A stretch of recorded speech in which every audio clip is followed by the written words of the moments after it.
রেসিপিটি তৈরি করতে আমাদের প্রয়োজন হবে সর্ষে, রসুন, পুঁই পাতা আর কাঁচা লঙ্কা। এরপর মিক্সিং জারে সর্ষে, কাঁচা লঙ্কা ও রসুন ভালো করে পেস্ট করে নিতে হবে। সর্ষে, কাঁচা লঙ্কা ও রসুন বাটা হয়ে গেলে অল্প কিছুটা রসুন নিয়ে আলাদা করে বেটে নিতে হবে।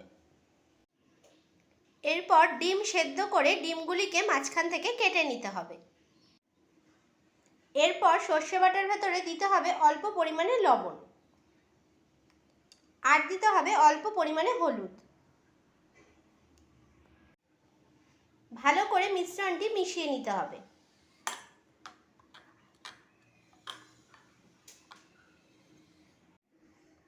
এরপর কেটে রাখা ডিমগুলো দিয়ে দিতে হবে। ভালো করে মশলা মাখিয়ে নিতে হবে ডিমগুলোর ওপরে।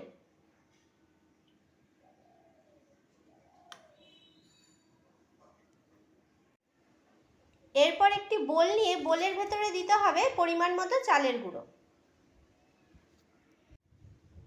এরপর দিতে হবে অল্প পরিমাণে বেসন। চালের গুঁড়োর পরিমাণটা একটু বেশিই দিতে হবে। এরপর দিতে হবে পরিমাণ মতো লবণ।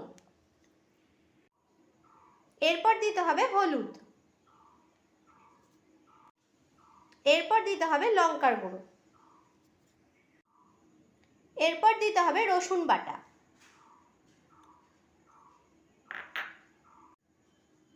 মিশ্রণটি ভালো করে মিশিয়ে নিয়ে অল্প জল দিয়ে একটা ব্যাটার তৈরি করে নিতে হবে। সামান্য জল দিয়ে আমি ব্যাটারটা তৈরি করে নিচ্ছি। ব্যাটারটা বেশি ঘনও হবে না আবার বেশি পাতলাও হবে না।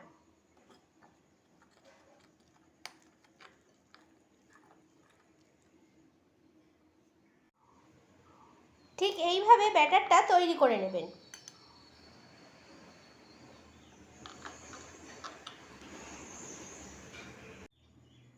এরপর দুটো পুঁই পাতা নিয়ে একটা পুঁই পাতার উপরে আরেকটা পুঁই পাতা বসিয়ে দিতে হবে। এরপর পাতার উপরে ডিমটা দিয়ে দিতে হবে। তারপর পাতাটাকে ভালো করে মুড়ে নিতে হবে। এরপর চারপাশ থেকে পাতাটা মুড়ে নিতে হবে।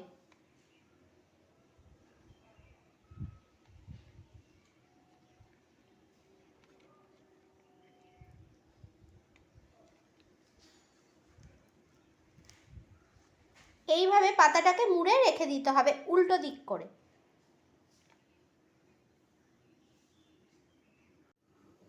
এবার একটি প্যান বসিয়ে প্যানটা গরম হলে প্যানের ভেতরে দিয়ে দিতে হবে সাদা তেল।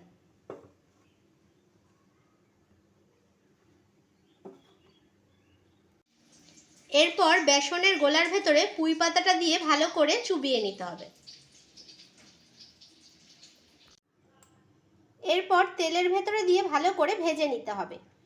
সব সময় উল্টো পিঠটা আগে দিতে হবে।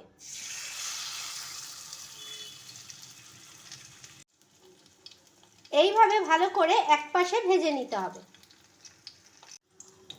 এক পাশ ভাজা হয়ে গেলে অপর পাশে উল্টে দিতে হবে।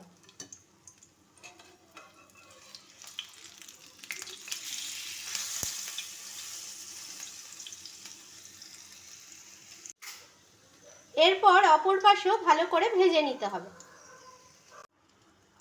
এইভাবে দুপাশ লাল লাল করে ভেজে তুলে নিতে হবে।